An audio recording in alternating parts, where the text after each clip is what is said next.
The Kobe Show, take 2. You fall in love with something, truly fall in love with it.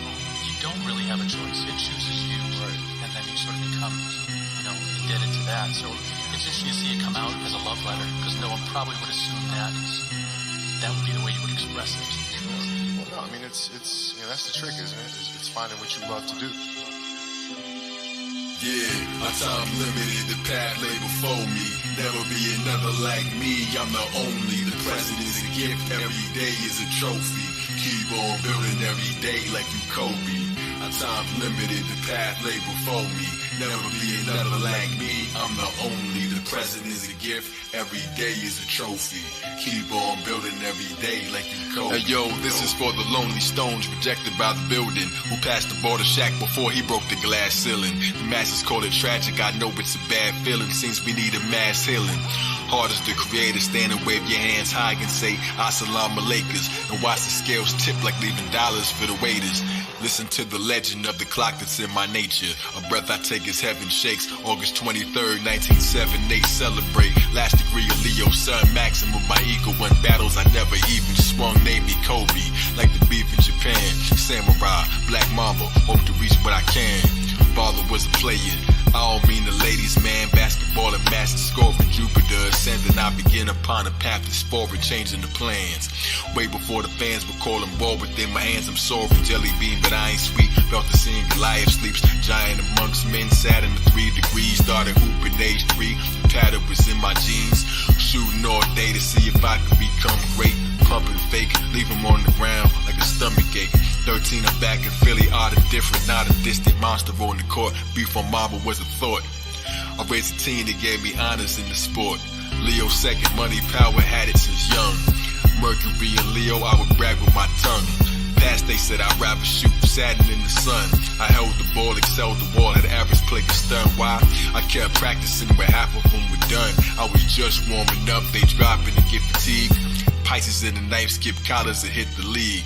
Hornets draft, more than my path, and join the Lakers team. Living in my favorite dream, faces scream, famous gleam. In 9-7, I was best with the slam dunk.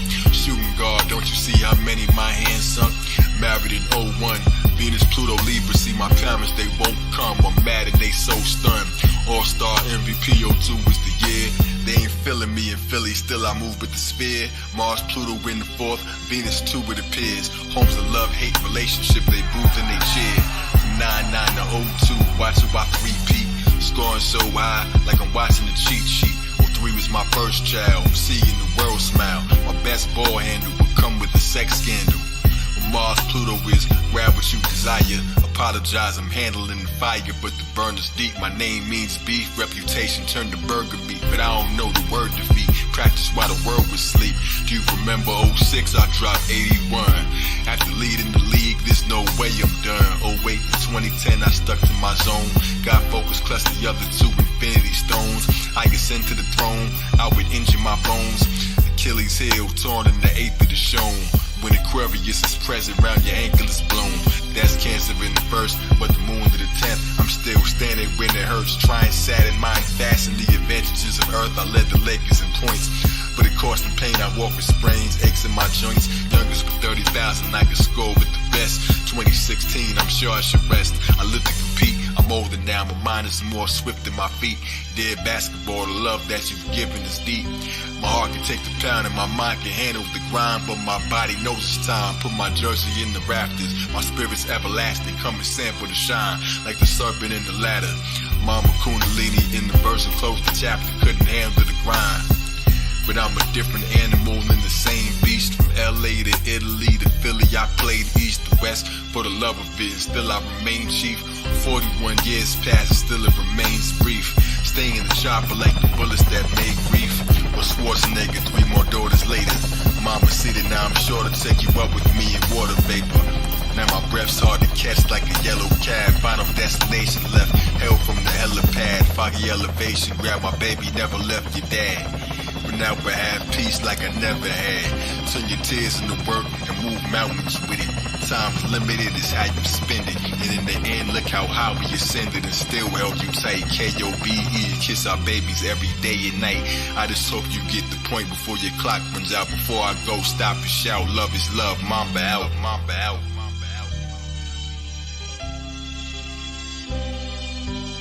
My time's limited, the path lay before me. Never be another like me, I'm the only. The present is a gift, every day is a trophy. Keep on building every day like it's Kobe. My time's limited, the path lay before me. Never be another like me, I'm the only. The present is a gift, every day is a trophy. Keep on building every day like you Kobe. We talk about hard work all the time. Man, if you got to get up every single morning and remind yourself how hard you need to work, probably need to choose a different profession. You know, because that shouldn't be there. Because I wake up in the morning excited to get to it. You know, if I'm not training, I'm missing it. If I'm not watching a game of basketball, I miss it. There's no place I'd rather be. And if you have that feeling, then you are truly doing what God has put you on this earth to do.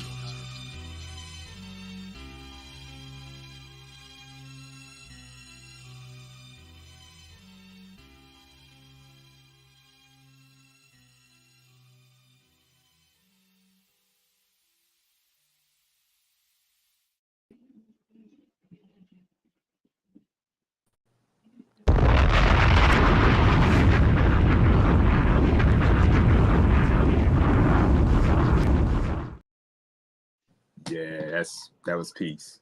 That was peace. My man Kobe. Wow. All right, so peace and infinite blessings, family. Welcome to Journey to Be Ma'at. I know, right?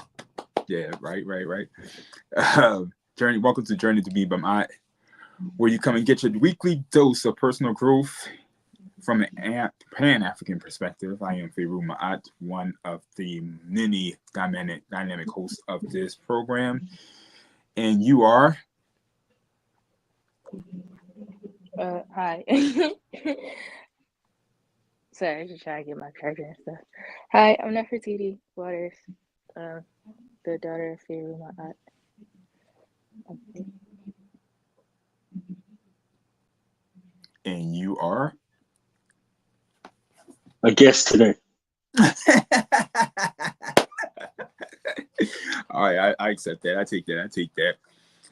At this part of the show, we do our verbal libations to the millions known and unknown who sacrifice turning obstacles into opportunities, who strategize so we can be who and what we do with a little less stress. We ask that you come and radiate your wisdom and courage on us in this space as we continue your works and your purpose. To the millions known and unknown, today is a special day for me. I want to just give a shout out to Dr. Cheryl Parham, who was a huge mentor of mine, and Dr. Ed Robinson. We just did a presentation at Six and Market, just having a discussion about the birth of American slavery system. The anniversary of that was yesterday. And so we was at Six and Market talking about it right in front of the president's house. And the president's house / yeah, I'm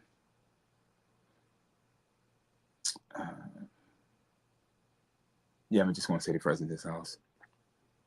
He had 9 enslaved Africans, prisoners of war, in bondage there at the president's house.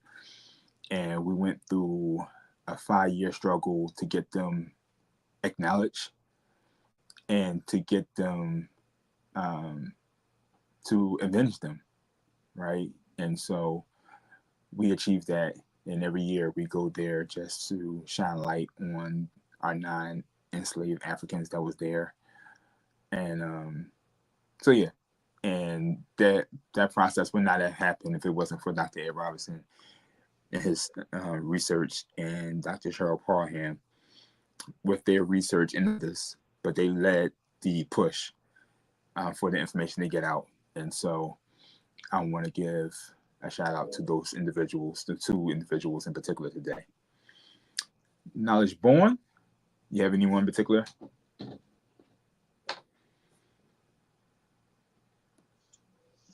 And give honor to the resistors who continue to resist, from the ancestral realm to the physical realm to the metaphysical realm to the nether realm, wherever the African resistors exist, wherever the Maroons exist, wherever those warrior brothers and sisters who continue that laudable strive of resistance and spirit and truth, with whatever means that they have available as their weapons of choice, their talents of choice, their skills of choice. Honors to the Honorable Marcus Mosiah Garvey, honors to Nat Turner, and honors to Dr. Huey P. Newton, and honors to those African retributionary disciples, George Jackson and Jonathan Jackson, and everyone in the Black August resistance movement who continue to resist by all means available. I shade to that. It's funny because we had the vibe that we normally have every 2 weeks. So we had a session this week, and it was all dedicated, not purposely though, not purposely. Everybody was talking about the prisoners of war. Everybody was talking about Black August. So it turned into this Black August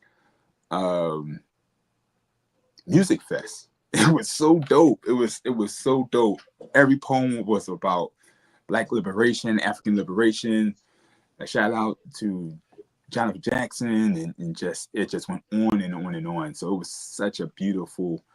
The ancestors took over the vibe, man. So it was really dope.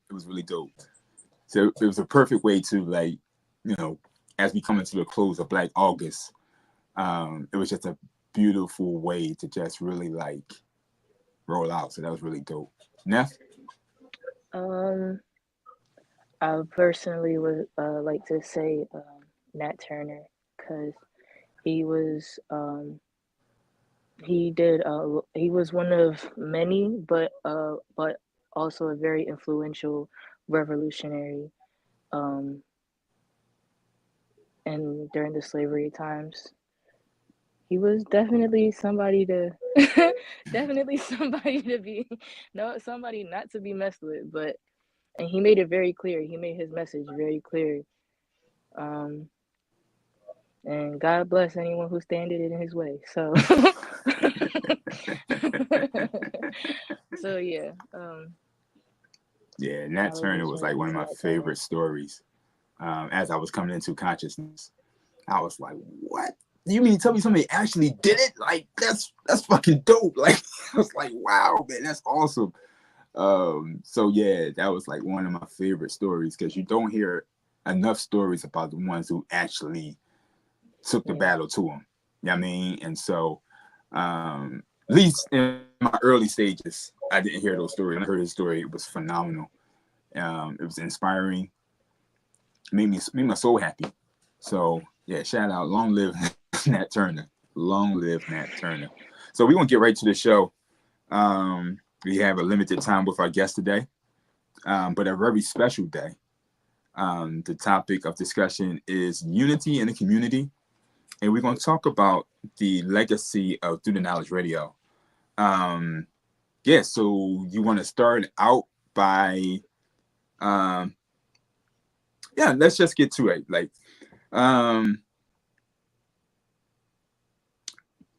What's from your perspective, is there therapy and storytelling?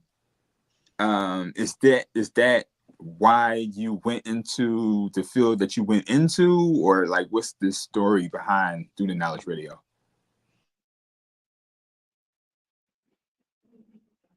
Y'all trying to get a book today, though? That's that.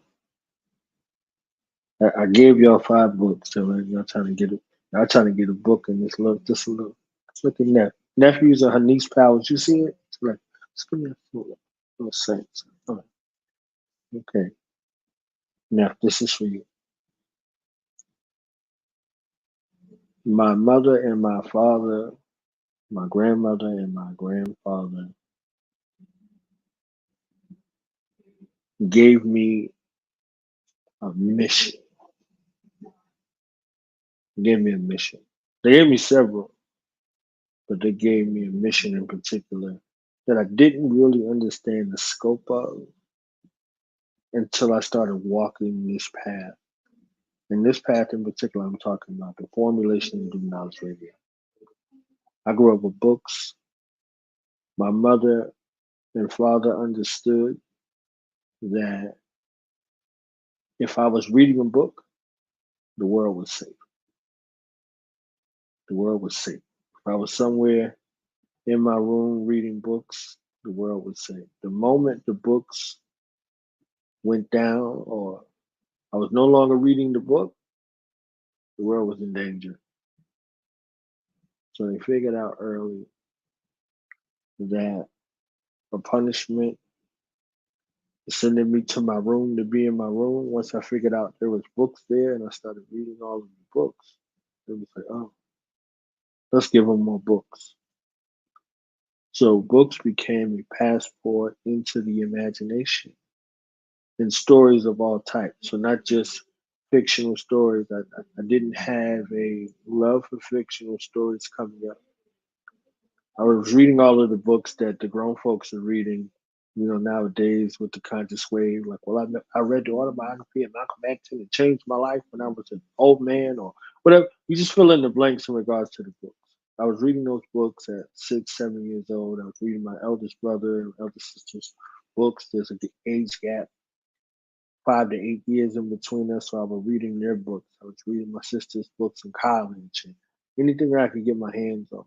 And I found a solace and peace in regards to a book that the current environment couldn't provide. So reading, studying, researching, and then in my teenage years were circulated in the Black revolutionary and Black spiritual organizations. So the fact-finding missions of what it meant to be a Black person in America, because the people that I saw in my community, they had Black skin, but a lot of them were ravished by the biological and chemical warfare of the 80s. So their families were ravaged. So the communities were ravaged. And we're still suffering some of the after effects of the intentional onslaught of quelling a rebellion, quelling an insurrection, quelling that retributionary spirit that existed in this place since our arrival, since before the Ma'afa, the Great Inception, in regards to the Mother Continent and all the way through a spirit of resistance. So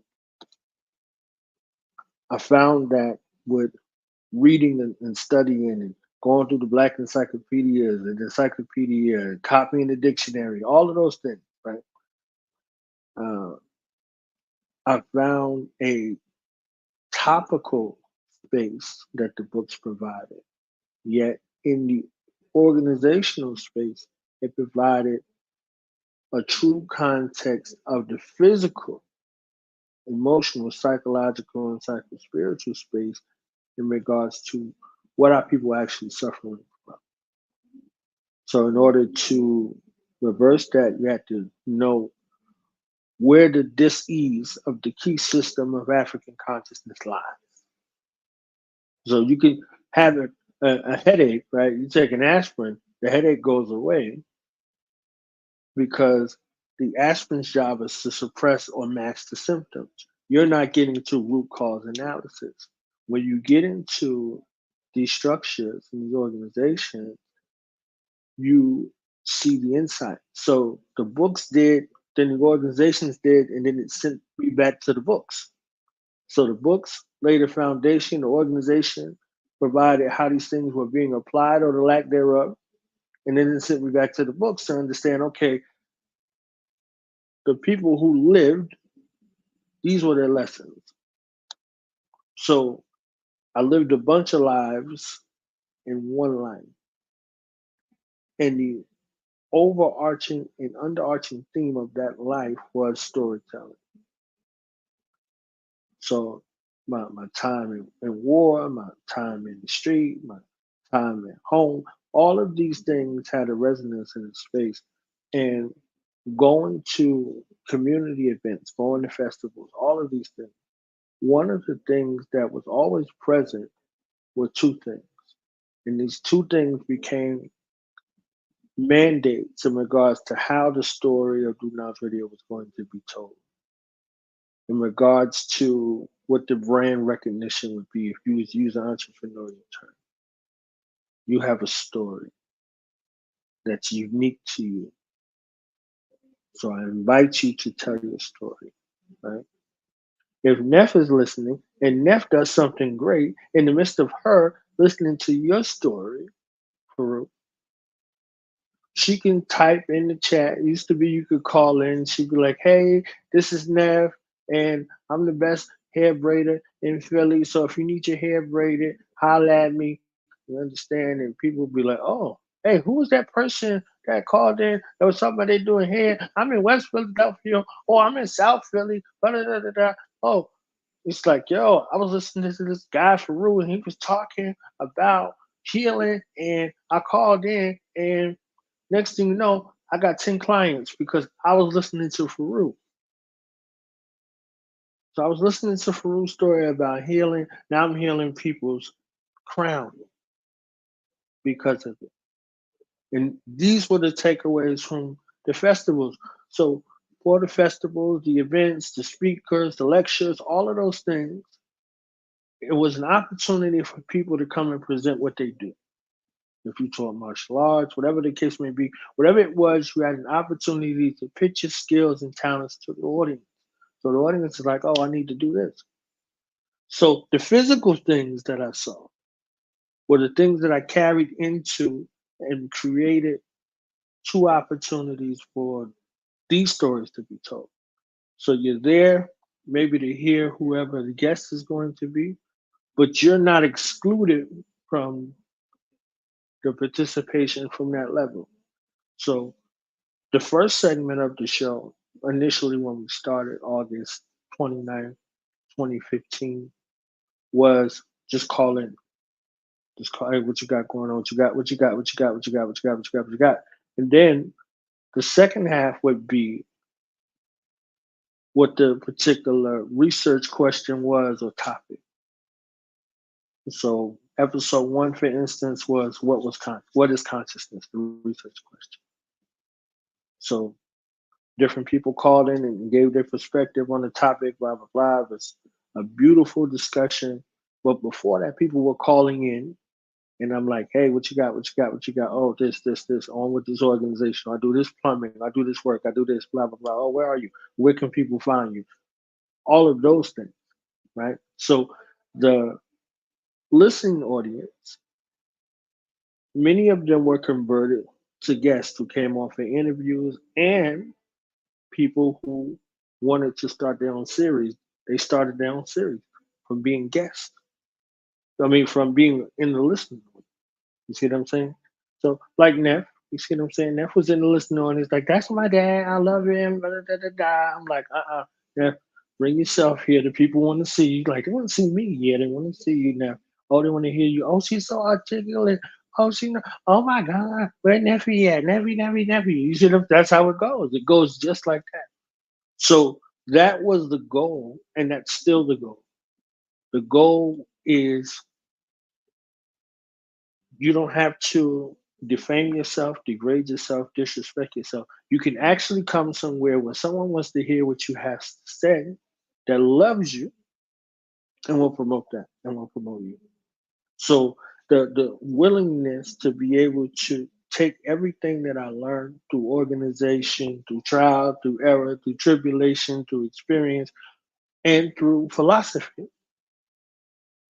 to create a way station that's a virtual underground railroad where you'll be able to share your talents, gifts, and abilities, or be inspired by someone else's story. So the short answer to the question, storytelling has not only shaped and changed my life individually, but our life collectively, in the life of the platform, because the life of the platform is a life and a story unto itself.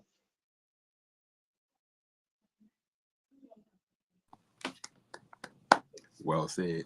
Well said. I'm also um, um, I'm a client. You know what I'm saying? Like I would never, and that's funny because I saw my friend, I saw my childhood friend yesterday. He had his 50th birthday party, and he was reminiscing about the things we used to talk about as children. And he was just like, dude, like, I can't believe that you got a radio show. And I was like, he said, you said you wanted to do that as a child. I don't even remember having that conversation, right?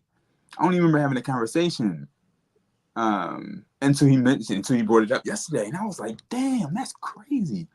I never thought that was going to actually happen. I never thought it was going to actually happen, but it was just something that, I mean, that'd be cool.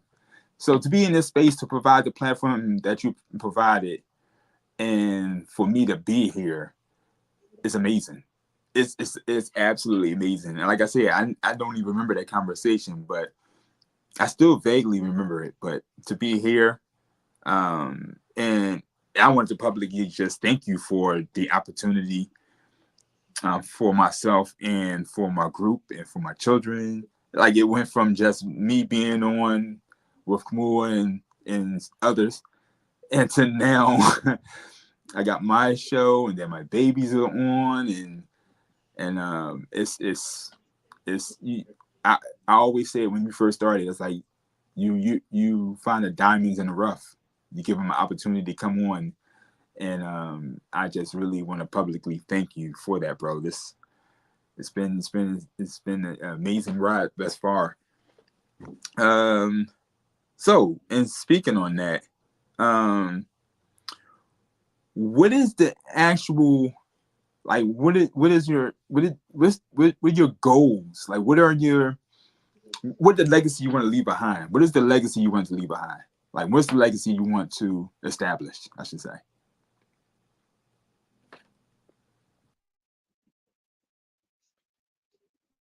I have an audacious goal that's becoming more and more clear every day. Like it started off as a courageous idea in my head that I said out loud once, and now it's a lifestyle that I'm looking to live. The goal is to properly identify, produce, curate, and give credence to 1 million Black stories from around the globe, righteously told. When nobody has to put on a dress, nobody has to become anything other than themselves. An opportunity and a space for you to share your authentic self and story righteously from around the world. You've been every kind of criminal, every kind of vagrant, every kind of degenerate, every type of underrun in society. While those may exist, those exist in a minority from the collective amongst our people. So if we're looking for diversity, we can look at diversity and inclusion from amongst ourselves. So the DEI that we look for and that we pander for and beg for and protest for and lobby for and all of that from amongst the dominant society, we have that amongst us. No two of us are alike, but all of us are alike. the terminology that has me sick for what year is this? 2024 is all skin folk and kinfolk. That's the greatest lie ever told. All skin folk are kinfolk. They're your kinfolk. They're our kinfolk. Now, what qualifies them and disqualifies them is another thing. That's why when we started, we were talking about brother and what it means to be father, and all of these things. We define those things because we have a standardization with identification. So somebody is family, but somebody doesn't necessarily qualify as brother or sister.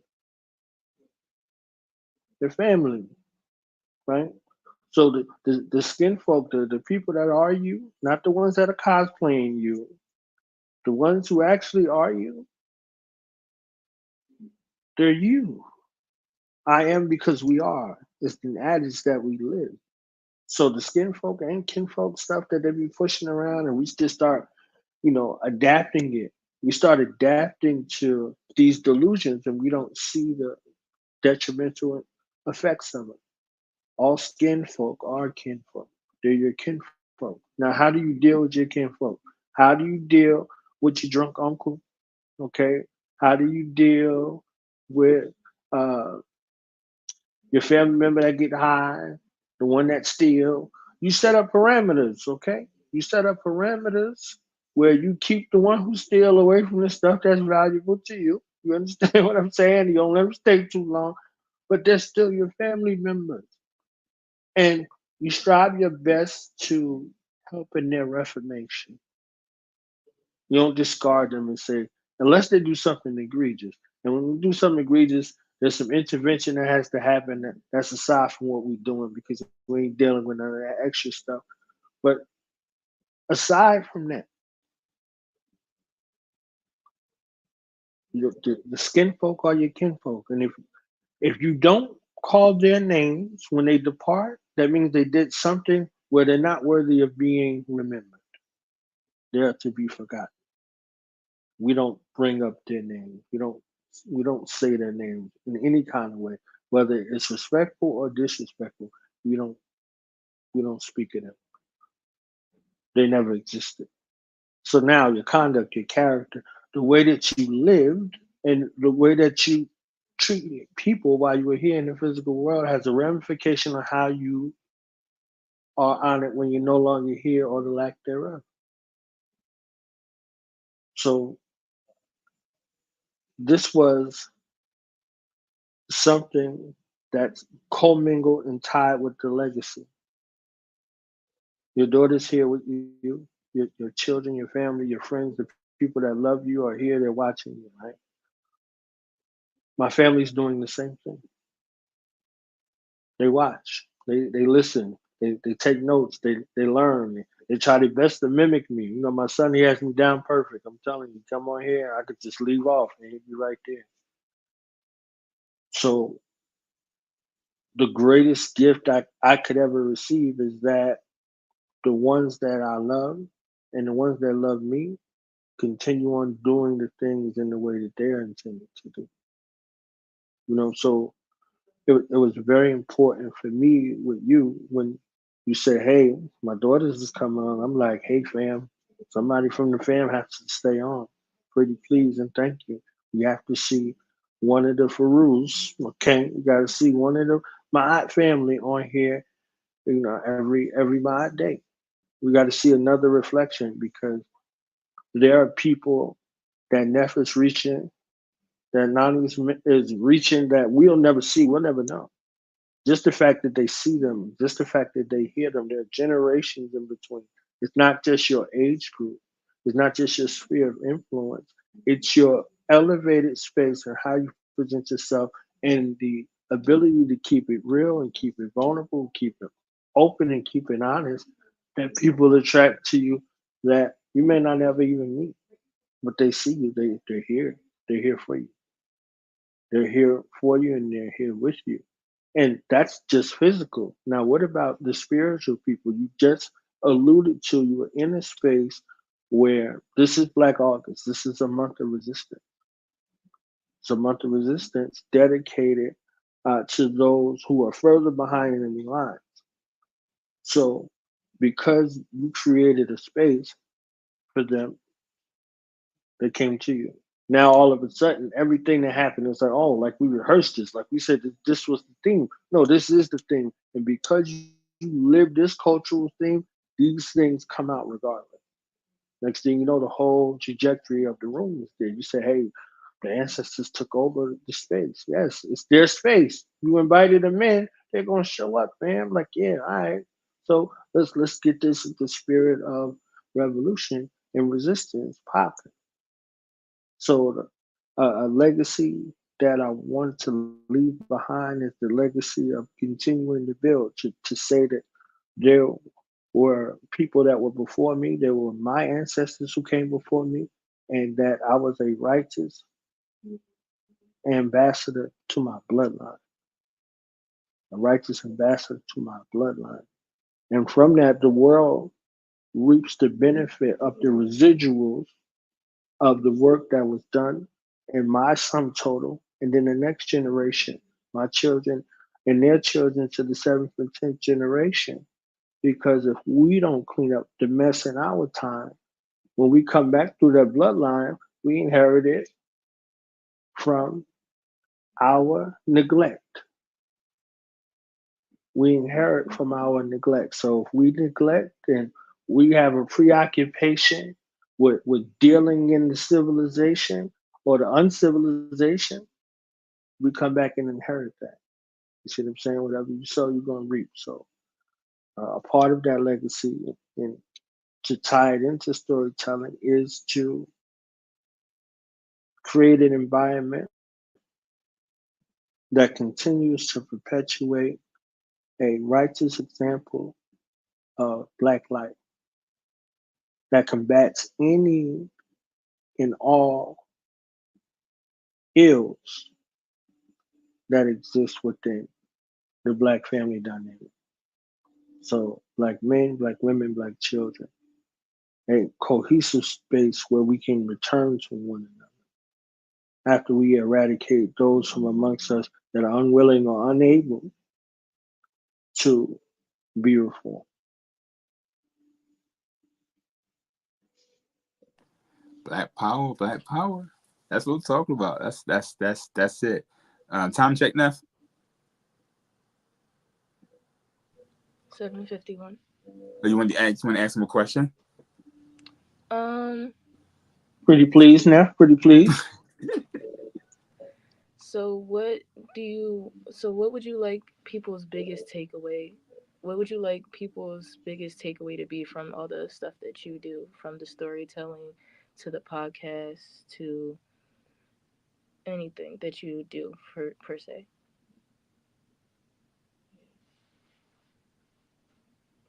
One of the greatest questions I've ever been asked in life, okay, for the record, okay? That's why Neff is over here. Neffing, okay?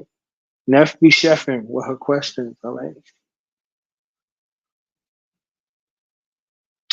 One of the biggest takeaways that I want people to take away from this experience is that you and your story is valuable.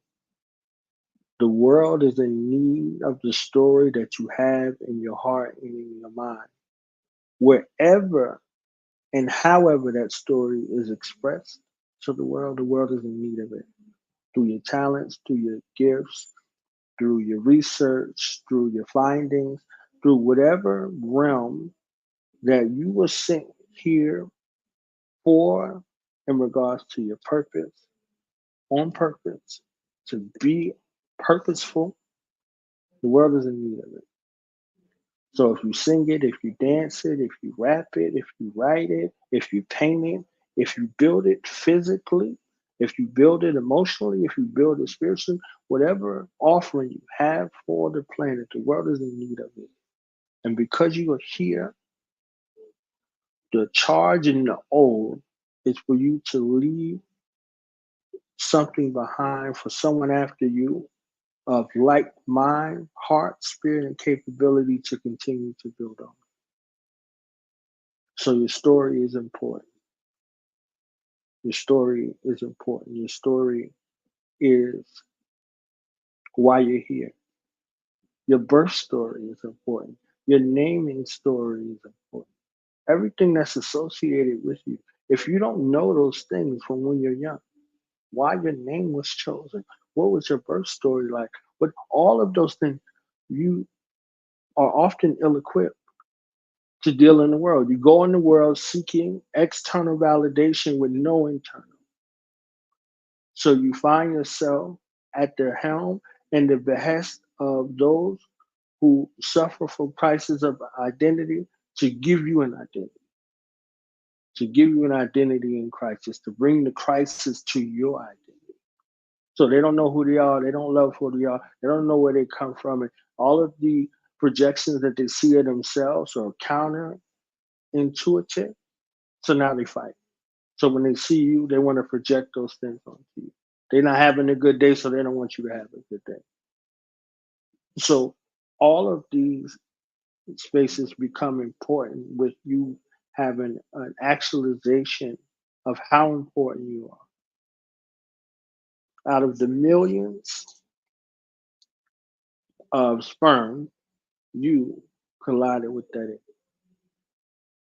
So now you're here after the gestation period of the womb to be here on the planet for your offering, this divine purpose that is you. So where's that story? You can write that story literally, and you're living that story. The world is in need of your gifts, your talents, and your skills. So the takeaway from Do Knowledge Radio, the tagline when I started was a place where knowledge is born. And we're from the place to a place. Because if you put the, it's definitely an article, people start trying to combat you talking about what you mean, the place. So it's a place. So as we continue to grow and develop, it's going to be a premier place where the knowledge of you is born into existence for the world to glean from.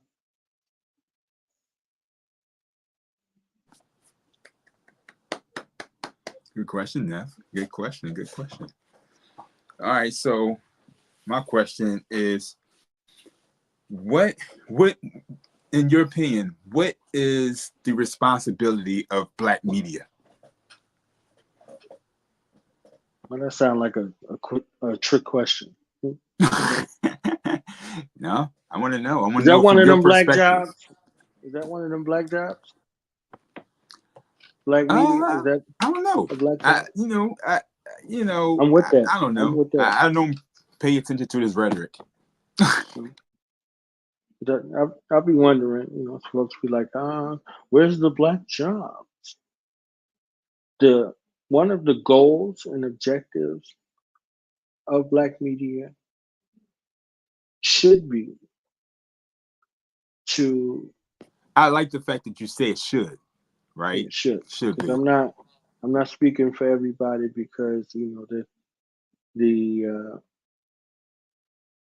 some of these other folks who identify as black, like or cosplay as black, they have a different frame of reference in their mind. So when we're talking about black people who affirm and live a black life in spirit and in truth, the goal of that media is to counteract the stereotypical mishandling and misrepresentation of black culture and black life.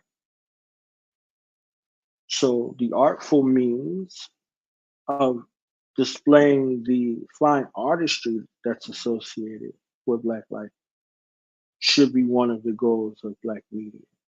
A medium of exchange where which the greatest, the best, the brightest from amongst us have an opportunity to have their talents and gifts showcased with the world. So through whatever medium of exchange that it is, medium, so that bridge in between the Black community and the Black global community. So the local community to the global community. So we can have an exchange of social commerce throughout the world. That exchange of social commerce throughout the world is at large is something that we utilize on a daily basis. So these devices can no longer be divisive. So it's just imagine this for a half a second. If you were to have a percentage of the good news you heard in a day versus the bad news you heard in a day from somebody who looked like you, what would the percentage be? Would it be higher that you receive good news or positive information about what's going on from somebody who looks like you? Or would it be the other side where I hear more bad things or harmful things or things I got to rebuke or sage off my being from somebody who looks like me? What's the percentage? Where are we at with the scales? Great nephew answer. I would say from the people around me, or the people I surround myself with, I should say. It would be majority of good, but just general, um, it's kind of in between.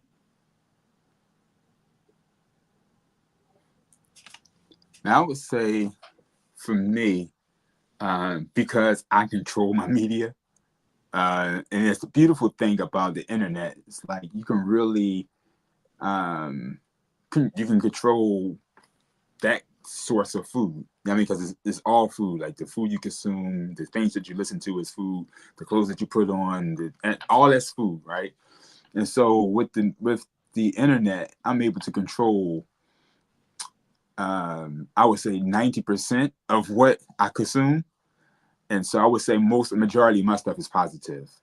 The most negative that I do get is from, I guess, interacting with the world.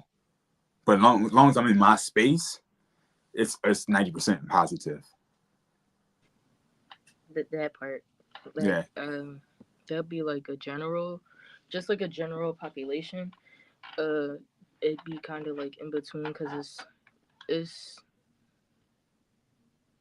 as far as what you can control, um, or as far as what I can control, I would count it as all positive. Um, but the part that I really can't control being is though like the outside world or um just sad to say, but like just I don't want to see normal stuff, but not really surprising. Um, that would have to be like majority of the negative if there was any.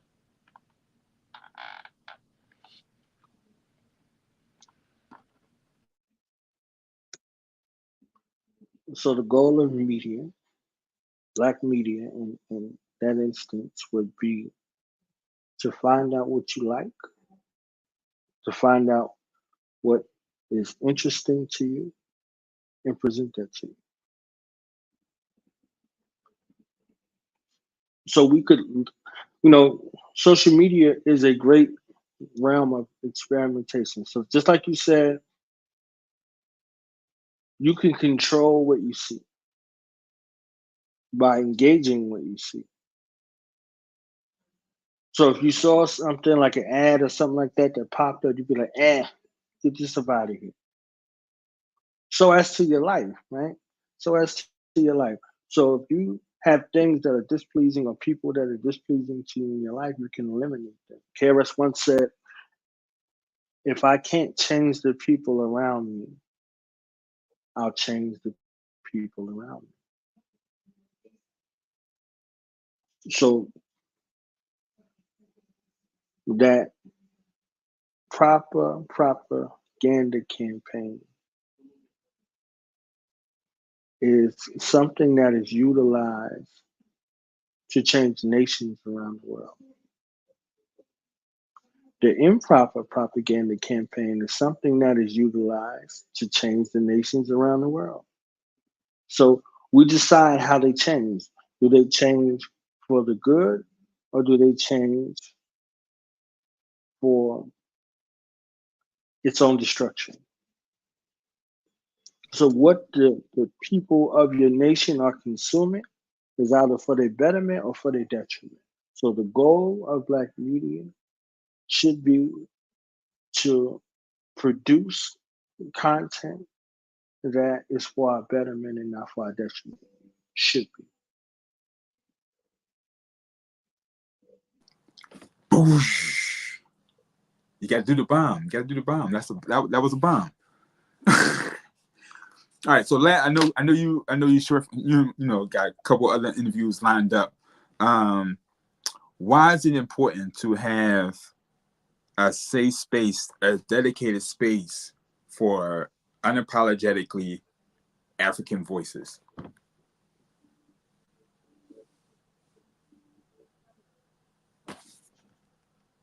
Who want to be around some suckers? I don't know. Maybe there's like a sucker factory where suckers are mass reproduced, but we didn't come up with suckers. The suckers were in the minority. It's like a small percentage, and there was so much suckers that they just hid. They wasn't even around. They didn't want to be around. But now, the suckers, the fakes, the snakes, the underrung, the degenerate, the bum, the abuser, the user, they get socially rewarded. They get socially rewarded. So you could see a bum and a degenerate get socially rewarded over and over with things that you might equate with. They might matter. They might matter, right? The social standing, right? Let's talked about status on the plantation in that letter. Status on the plantation matters. So you're on a plantation. You're on a plantation and you're under an oppressive, dominating, savage sort of rule. And your preoccupation is with who's getting more food than the other. Who's better dressed? You're on a plantation where your lives are ruined, right? Your lineages are ruined. Invaders are coming into your bloodline. They're having their way with the men, the women, and the children. But you worried about the men, women, and children that's being ravished amongst you. But her dress looked better than my dress. They had better. They had more hog maws than I had. So the mind of creating a proper propaganda machine and harnessing sacred spaces, not just safe spaces, sacred spaces, for those stories to be told and those people to be seen and heard as inspiring tools for that future generation. If they want you to go into the military, for instance, they don't start when you're of military age. They start when you're in the womb. They start when you're in a thought in your parents' eye.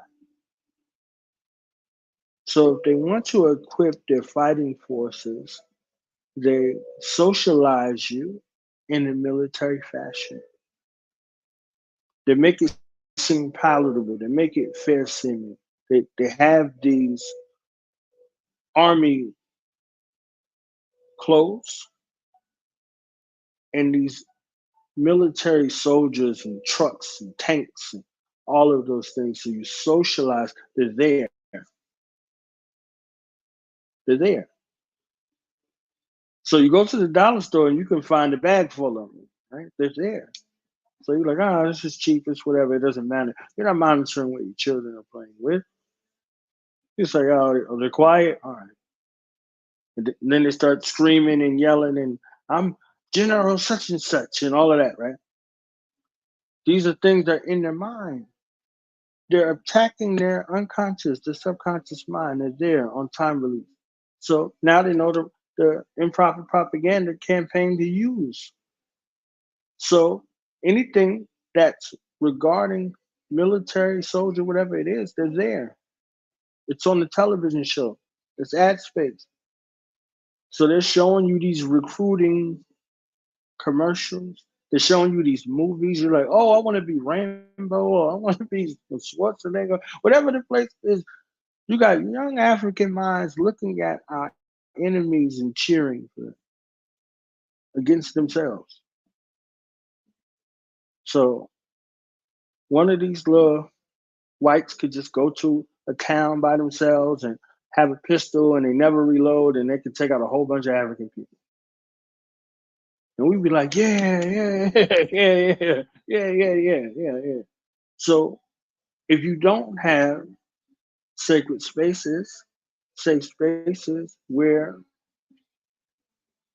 our sheroes and heroes are uplifted, you're going to be uplifting somebody else's sheroes and heroes. You, at the expense of yourself, because you're always going to be that. The 1915 movie Birth of a Nation that D.W. Griffith came out with radicalized white America. Radicalized white America and said that it was their solemn duty and oath anytime they saw a black man to kill them. So a black man, black woman, black child, there is no difference to kill them on sight. And I was talking about this on Thorough Black Talk, Honest to Thorough Black Talk. They're on every Thursday. Check out Tad and Keisha and Brother Blacksmith and Sister Marcia over there, premier place. When you go to the range to use your weapon system, the targets are black, the silhouettes are black. So when you look at your weapon systems, you have your weapon systems. You don't have them for anybody else other than yourself. So psychologically, you're trained that when you see a target, you shoot at that target. So guess what? All of the militaries on the planet are shooting at them same targets. So when they see you, they see a target. When they see you, they see a target. So as soon as they see you, the threat is materialized in their mind and they want to eliminate you, eliminate that threat. So whether you're talking about the police or you're talking about your people, you have in the weapon systems, well, what they say nowadays, for your ops, who's your opposition? You are. You. So this is what we're surrounded with and inundated with 24/7. You're pulling up on your ops. It's on site on your ops. Who is your opposition? Yourself. So you have them weapon systems, physical, emotional, mental, and spiritual weapon systems for yourself. And then they show you that through the improper propaganda campaign. In the movies, on the television show, in the books, in the magazines, who you are is not enough. And it's retaliation. It's retaliation for who you are. So it's on site. So because what you see you don't like, you want to kill it. Just imagine for a second. You could look at somebody that looks like you And they say, what the F you looking at? Just imagine that. And not recognize where that came from.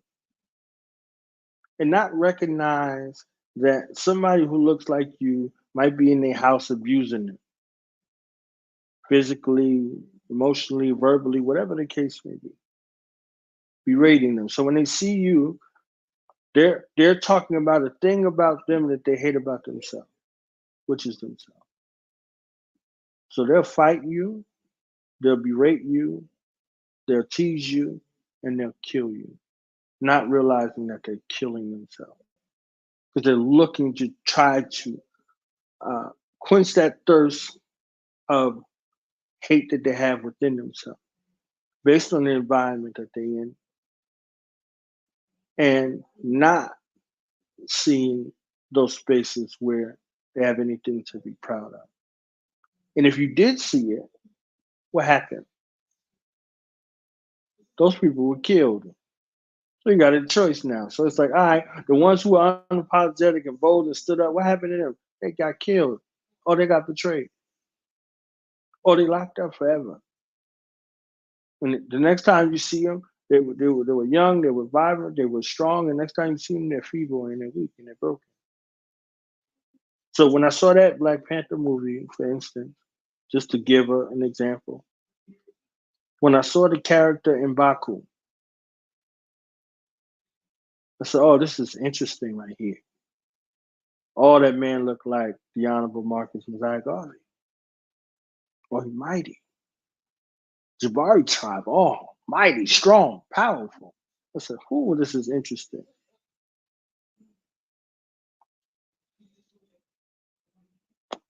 I said, this is going to be something that gets distorted. It has to be. So when I found out he was in a relationship, I was like, all right, strike. Then when I saw the young African children doing the M'Baku challenge, I said, oh yeah, we about to get crucified. So you saw the guy that's in the film. This was his first major film. And he's in there, he's strong and he's powerful. The next time you see him, he's in Us, and he's a joke. He's a joke. So then when you see him in Black Panther 2, he's a joke again.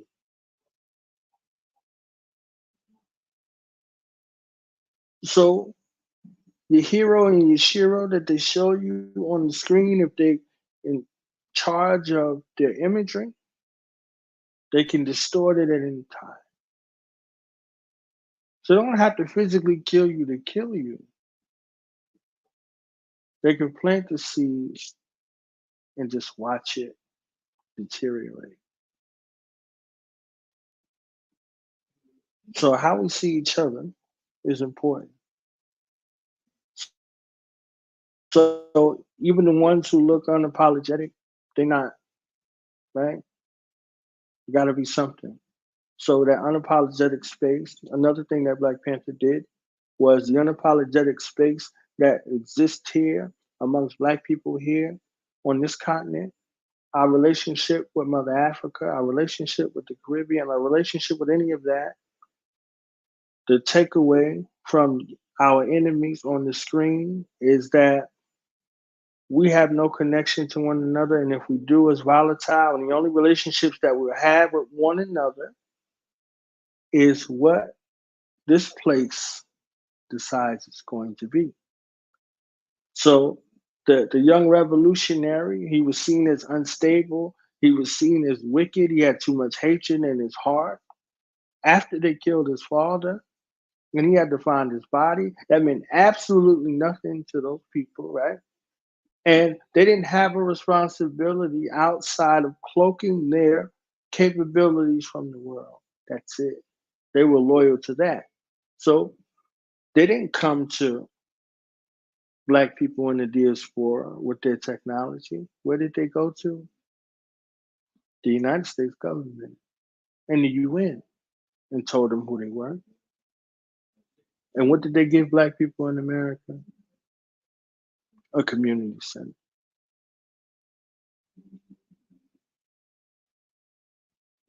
So if our imagery, if those sensible images is used to express a hidden meaning symbolically, if we're looking towards anything and anyone other than ourselves to project our imagery, again, it's no different than what I said earlier. We got the helm and the behest of somebody and how they feel about you. So if I like you today, Neff, I'm telling you, like Neff, I'm telling you, she walk on water, she can raise the dead, she be flying around. I love Neff. But if I'm upset at Neff, I'm like, you know what I'm saying? I don't know about Neff saying, you know what I'm saying? Blah, blah, blah, blah. That's it. You can't, that can't exist permanently, right? So if you don't tell your stories, if you don't share your stories, if you don't create sacred spaces for your stories, somebody else is going to do it and they're going to destroy you. We got to tell our own stories. And those that are unapologetic, that shouldn't even be a thing. It shouldn't have to be a characterization. So that means apologetics exist. So if we don't eliminate or reform the apologetics, then unapologetic now becomes something that's subjective. They say they're unapologetic until they start talking about reparations or eradicating an enemy. All of a sudden, they're apologizing. So creating sacred spaces, safe spaces that highlight, that celebrate, that honor the unapologetic amongst us is a requirement, as long as apologetics, suckers, race traders, backstabbers, liars, abusers, and all of those ones.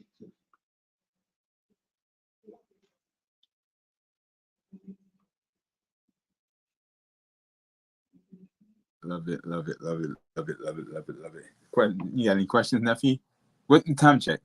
You good on time? Knowledge? Yeah, I'm still. Yeah, I got 10 minutes. Still good. Okay. You got any questions, Neff? Not really. Just listening.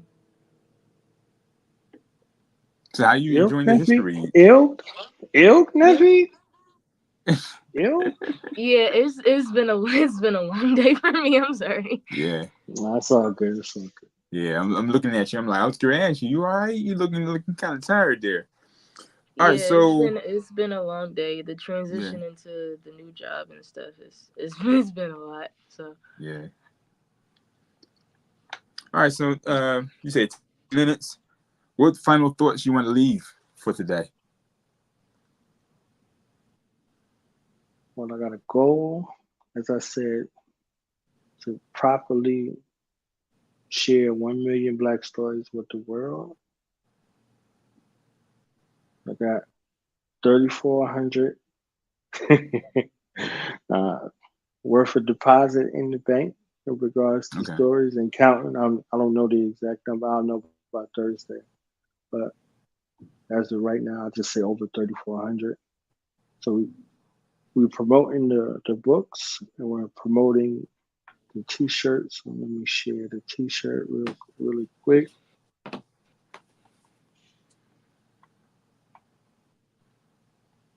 And how can they help with that? There you go. There you go. So you can get this t-shirt. Shout out to my brother, Mitchell's son, and his wife, Amachu's son. When people love you, they do stuff with you. You know what I'm saying? When they don't love you, they don't do nothing with you. They're like, get up out of here, fam. All right, get up out of here. But this is a commemorative t-shirt. It's a work of art that we are promoting. Limited edition. Only 100 will be printed. And it's less than 100 now, so not 100 left. And for this month, it's available. So we have about 5 days left in this month. We got an opportunity to get you a piece of art. I don't know after this month if it'll still be available. It might be something we have to work out until they're gone. But for the month of Black August, this is available for you to get in honor of our 9th year, our born anniversary. So you can get it, you can wear it, you can get it, you can frame it, you can whatever you want to do with it to be able to have a commemorative, decorative space that goes along with the toil that came along with this platform. It's been a beautiful struggle. 3,400 episodes and counting. Somewhere in the upwards of about $50,000 invested so far to share other people's stories. Whatever you see, I paid to be here. I paid for you to come and share your story. I'm invested in our future. I'm invested in what we're doing. So this is a work of art that's here, that the Artifacts clothing brand loved us enough to collaborate with us with. So Mitchell's son and his queen, that dynamic revolutionary Black love couple teamed up with us for us to be able to do this right here. So this is one thing. And the other thing, we have the ebook series. We are up to volume 5. 6 and 7 is still in production. In total, it'll be a 10-book e-series. Voices of the Diaspora. So if I get 1 second here, I'll just flip through these books for you to see what we got going on.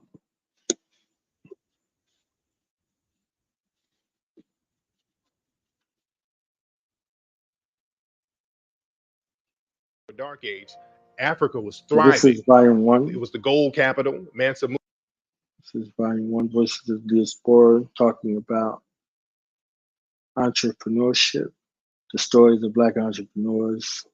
Let's just go through this really quick so y'all can see. It's about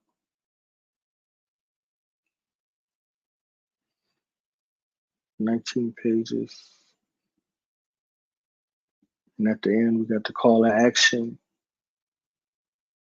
from General Steele, Smith & Wesson, dynamic duo, 30 years strong and counting. So that's volume 1. We get to volume 2.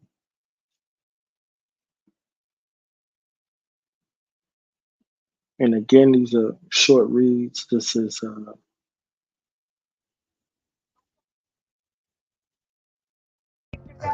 safe side. Give me a call so I can. volume 2, Voices of the Diaspora 100, Inspiring Black Women Who Change the World. So volume 2 dedicated to the wombs that give us birth, that give us life, from the spark of creative intelligence to the space of gestation, our mothership, who mothered us into existence, a reason for us to heal, a reason for us to reform, a reason for us to repent, a reason for us to go to war, internally and externally, to eradicate all enemies, foreign and domestic. So this volume is dedicated to our mother. So we Killer Priest dedicated a song and allowed me to use this song in this volume. This is his love letter to his mother, who recently transitioned. So who better than to guide us through the path their mother's house. Don't worry. Love you. Bye.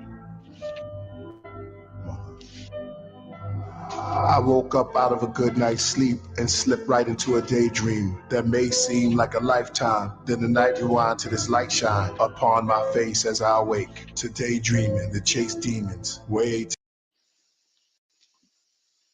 Then at the end we have the interview I did with him, curating this album and sharing thoughts right here. So that's volume 2. Go to volume 3. 1 second.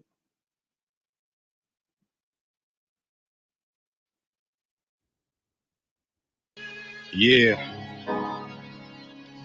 Peace, African. You let our family know. So this is volume 3. Volume 3, Voices of the Diaspora, Black Revolutionary Leaders from Africa to America. So what you understand is what you know, what you apply, what you understand becomes what you live. This volume is dedicated, and volume 4 are dedicated to Black revolutionary leaders from Africa to America. It's our brother Omawale of United Front sharing a integral opening, and United Front General Bomani is doing the MC, the love letter to revolution. What's really going on out here and what we need to do. That time is upon us. It's the time of decision. Dear revolution, you eliminate confusion. And my ancestors said you might be the solution. Help us get free so we can build the institutions. Currently we lose and see the children reproducing. They looking up the rappers, drug dealers and the crackers. Just like another brother, ain't no scrapping, they just clap him. This cracker want it all. He don't do too well with fractions. I subtract him from the planet when I hit him with the magnum. They wrote our history in stone, but did they ever fathom black women turning dyke black, men turning faggot black? Manhood is gone, disappeared like magic. Ramali Graham, Trayvon Martin, we dying tragic. Brothers getting shot for a pair of Jordans. How we getting free when getting fresh seeming more important? So at the end of this volume, we got one of my epic songs right there from Bomani, live from Uganda, My God and My Gun. There was no way that I could have feature someone like His Excellency Idi Amin and not have this video at the end. So that is volume 3, volume 4. Give you 1 second here.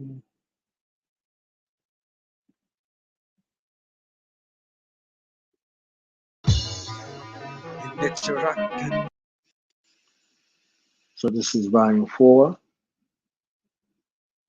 Voices of the Diaspora, Warriors of Freedom, Black Liberators from around the globe.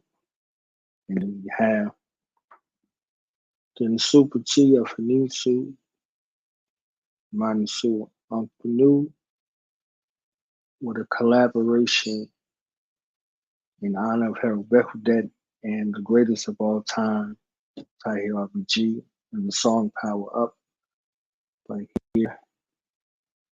And let's go through the volume real quick.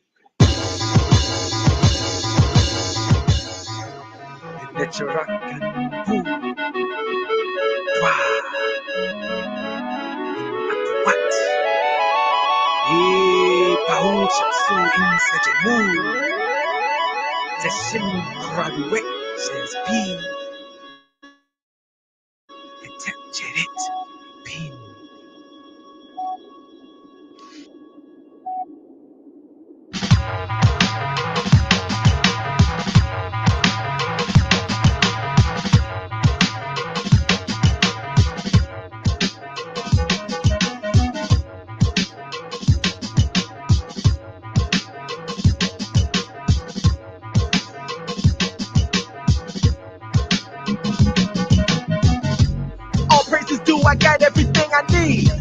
Do it, I'm told to make sure it come with speed. Think it, then say it, and see it manifest. Work it, then watch my ancestors do the rest. They say I'm eating the devil's food cake. Picture me worrying about what they say. Living.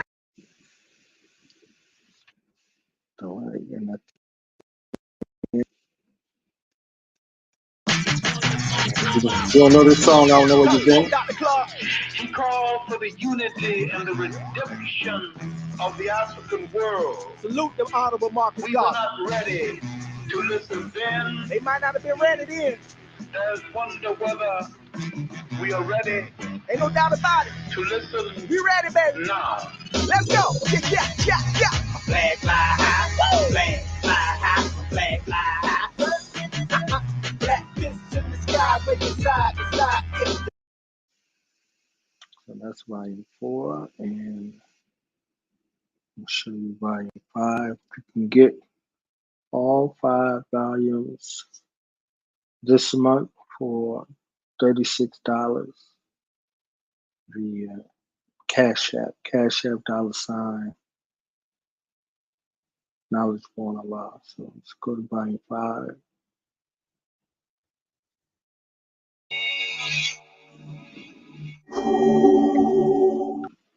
Volume 5 is dedicated to STEAM, science, technology, engineering, arts, and math, empowering minds, Black innovators who transform STEAM. So a look throughout history in regards to some of his impact in dealing with our brother Zodiac, curating this lyrically as he does. Let's go through this volume. This is the longest volume right now. It's about 50 pages. Let's go through it real quick and I'll wrap up. In order to read the pyramids, we must make an adjustment in our thinking. Once made, we achieve the fine-tuning necessary for the decoding process. Why are they exactly where they are and designed the way they are?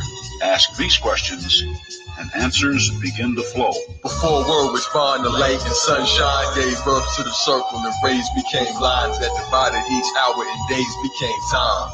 Sacred geometry, mind detect mind. Symbols surround you, they're there all the time.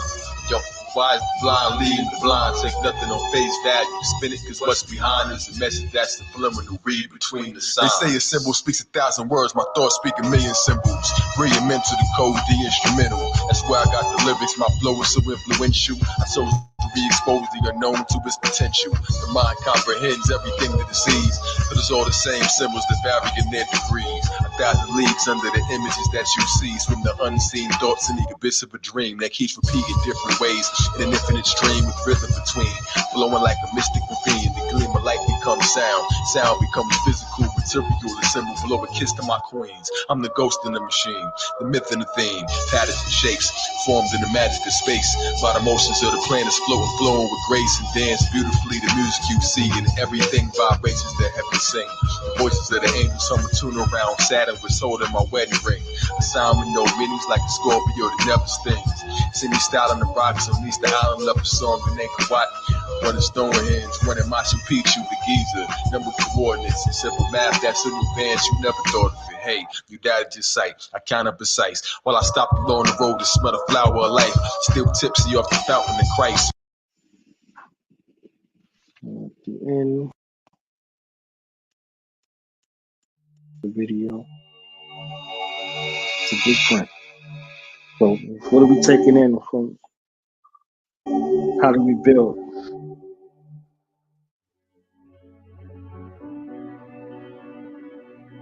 So these opportunities to build, we're building from the mind up, from the mind to our reality. So how do you take those thoughts out of your head? What blueprint are you following to be able to bring these things to they say I'm an old soul, give a gaze at the moon. 4 quarters made of silver, 3 placed in the womb. Big Dipper or reflected Like raising a spoon, each one is 25, 4 sevens in my eye, 3/4 to be formed in the 75. The sum is 12. Man is a heavily disguised zodiac web, 9 months developing inside the knife. The letter I is a dot in the line. Your noggin and your spine, your everything placed on top of the number line. Really, the number spiral. God is cool for now, but I'm really above the title. Spread you with the toast. I really will butter night you. You can't be replaced. There's really nobody like you.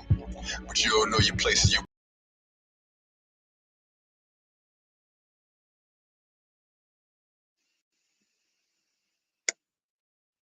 So again, you can get these books immediately. You don't have to wait on shipping. You don't have to wait on the mail. You have to wait on Amazon Prime or whomever. So it's a beautiful opportunity to be able to have these as discussion starters. You know, you in community groups, settings, things like that, and you share them with your friends, share them with your family. You can go do your own research. These were created with you in mind. You know, so the broader perspectives in regards to having that rationale out there, proper propaganda. You see it looks like a book, it feels like a book, but it's not a book you have to carry in your backpack. Okay, so it's there aesthetically. It gives you that feel. You hear the pages turning. You have something to engage your mind. You know, you be multitasking while you're reading. You can hear something that's elevating, something that's revolutionary, something that a spark in your spirit, and you'll be able to do what you need to do. So from volume 1 through volume 5, there's some interesting information, a bunch of resources and references for you to go do your own research. You know, every one of us has a story, so that means every one of us has a book, several books in it. So utilize this opportunity to see how palatable. One of the things I wanted to take away from that space was to, you know, in the process of writing these other 5 physical books and filming these things for these documentaries, is I wanted to make sure that I was able to create something as proof, as further evidence. So it's like I could make a book real quick. You understand what I'm saying? In the midst of doing all the writing and the researching and all of this stuff to write these other books, I needed to prove to myself, prove to myself that, okay, I can produce something that has my name on it for the people to be able to utilize as proper propaganda tools until the books, you know, them heavy ones that you gotta put in your backpack to be able to bring out. So yeah, these are, you know, short volumes, low cost, and a great opportunity for you to look within yourself and find your own story. I ain't lying, y'all. I ordered my books. That joint was there like in 30 seconds. He asked for the email. Got the email. He sent it right there. So no time wait at all. Yeah, right. If you do that, when you do send the payment, just put your email in the note. Whenever the note, just put your email in and you'll get it in no time at all. There's way too many charlatans out here that are further barriers of breaking down the community trust. So it's like, I don't know, I'm gonna actually get what I'm gonna pay for and blah blah blah. You know, there's all kinds of things. There's no middleman, and then there's no slow down in regards to the opportunity. So all you have to do is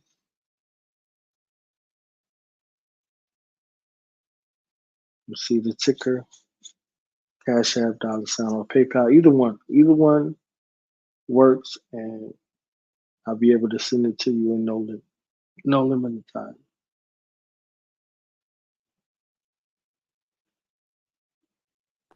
Dope. Neff, thank you for hanging in there, babe. I see you like you barely hanging in there. Appreciate you. We did free haircuts at a school at my job today, so.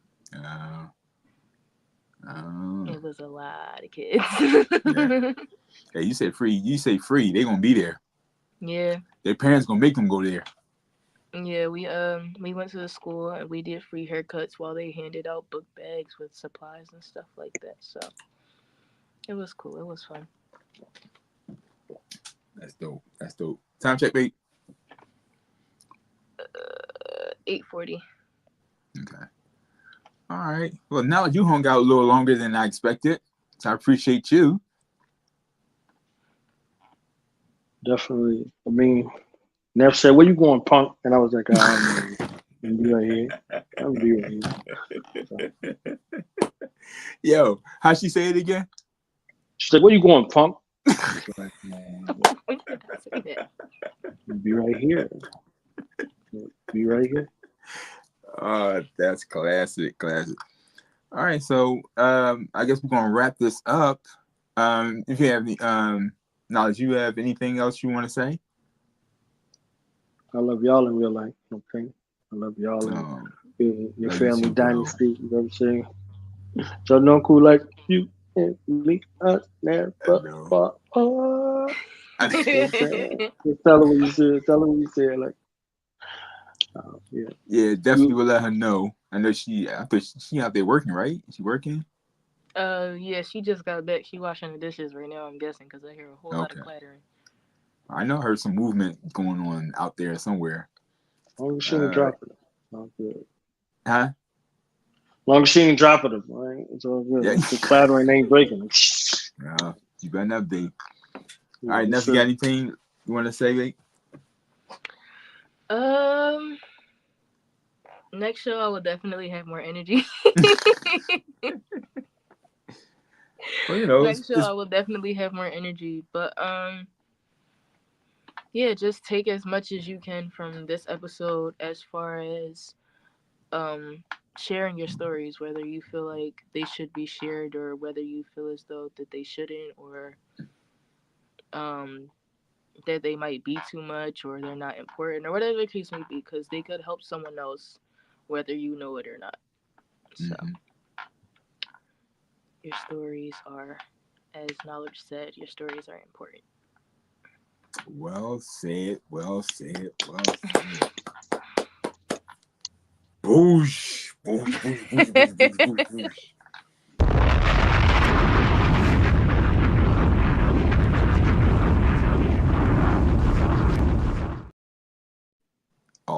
Awesome.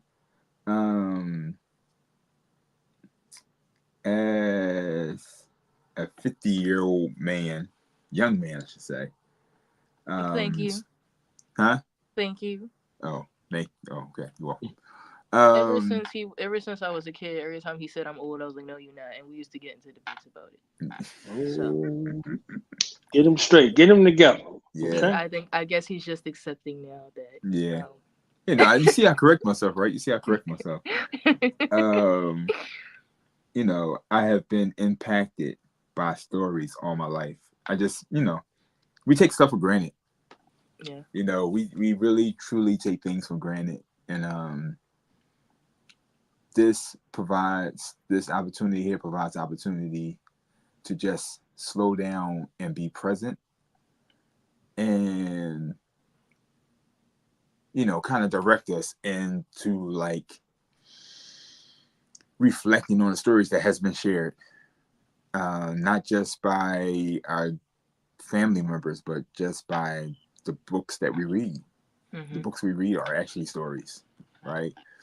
And a lot of those books that I consumed changed my life, man. And so to be able to just give opportunity just to shout them out and give shine light on those that provided the stories, I'm just grateful to be in that space, to be able to do it. So yeah, so that's my closing statement. Thank y'all for your stories. Story changed lives, man. Enhanced lives, change lives, and save lives. Believe it or not. I want to give a shout out to Supreme Wellbeing. Thank you for checking in. Truth Hip Hop. thank you for checking in and giving us some energy. And Will M, thank you for the shout outs and the energy. I appreciate you all. And so we are coming to the end of the show. We gave our last closing statements. And, just want to thank y'all for joining us on this global movement towards self-discovery and empowerment, which equals true liberation and freedom. Thank you. There's ticker if you want to support. There's many ways you can support. You can support if you found value in this presentation. You can support in many ways. You can purchase our merch from our website, which we got to get better with that. Yeah, we about to start doing our everything. All that stuff was going through my head while everybody was talking. Okay. We about to start our meetings again and stuff. So BMI, I think it's BMI.org or it's BMI.com. Okay. It's BMIinc.com. And we have our Shopify. Well, he has his Shopify because I'm starting we have the Shopify. Yeah. So yeah, it is a family business. Shopify account with our t-shirts and hoodies that we are coming out with. That will soon be added onto the website. So you can go to that link through the website. Yeah, everything's about to get updated. We about to get back into the groove of things. It was a lot this summer. Yeah. It was a lot. It was a lot this summer. It was an expansion. I mean, Yeah, so it's like, definitely. we have the services, we have the nonprofit, we have those things, but we also expanding into healthcare, not healthcare, but hair and what's the self-care, natural self-care products. So expanding, you got Be My Eye, and then you got Goddess Crowns, and then we just have a different other brands that's going to be part of the collective to where it's a movement, and this is how we have to move as a people. Instead of trying to do everything ourselves by ourselves, it's going to be tough. But if we can move as a collective and share the responsibilities as a collective, then it's not as hard, right? The loss is not as great.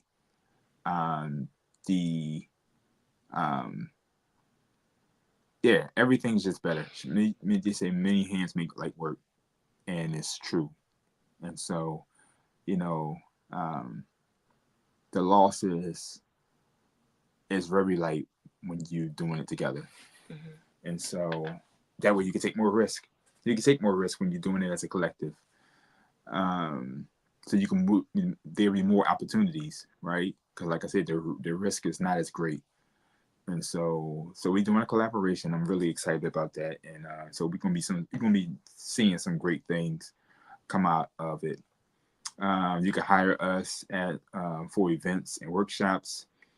We are also part of the Urban Shaman Collective, Urban Shaman Productions. So we do many performances. We put together events. We do workshops on many life-affirming topics. So you can hire us through that way. You can always donate through, the Cash App right there on a ticker. Man. So we extend gratitude to all our supporters and all our sponsors. We are solely funded by your generosity. Thanks again in advance. Always remember to be my eye and become a master of your life. We will see you next My Eye Day. As far as the Goddess Crown, as far as Goddess Crown is that we have.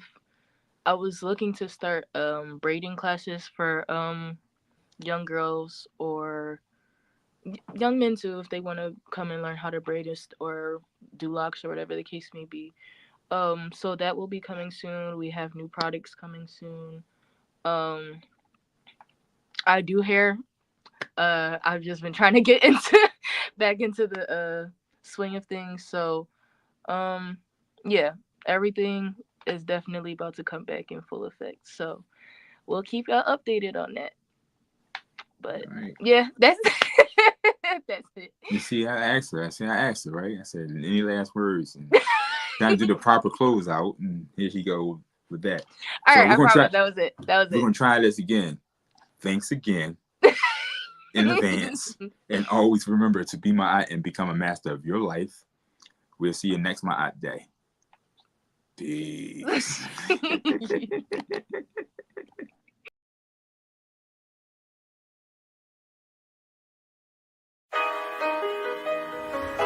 Painter, brother's letter.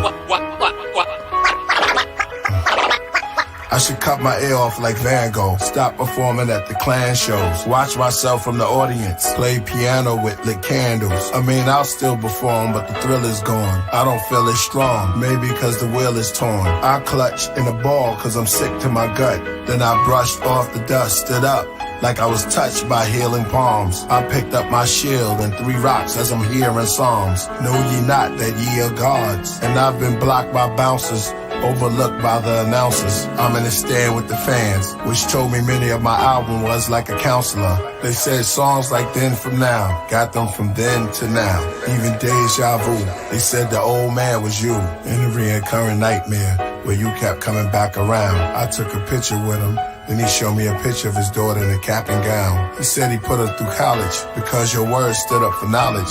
Said, to be honest, you like a prophet. I said, stop it. He said, what made you right before quarantine take us to Nebula in a rocket? I said it was just my journey to the planet of gods, my divine intervention. Just a mantra, I said, for the monsters in my head. Kept reliving, but we true and living. Like 3 Supermen then, he said, who you kidding? That was a beautiful listening. Clan came on and music was hitting. They did 4th chamber while I talked to strangers about his divorce and child support papers. Got to restrain in court for his anger. On the cross cause of haters. As goes finish up with the black suede while he dawn. They look around, I'm not armed. They search backstage and I'm gone. Much finish the set, play the next song. Nobody would remember, he hardly was a member, but the gods was his avengers, with the bars always an inventor. From kindergarten to jobs at the center, from the mini mart parking cars for the winter, kept a penny jar. What's the odds I get injured? Dreams of a football star was hindered. My lovers died, my brother's demise. My first son arrived in September. Virgo. No more pop locking like a turbo. Stopping in Stockton in my circles. Melanetza, love was eternal. Ancestors, embrace her. Soared in my dreams like Jacob. Wrestle with the devils before I wake up. Or was that an angel in flames who renamed you? Kill a priest to join the Wu-Tang school. Say to them, old son of man.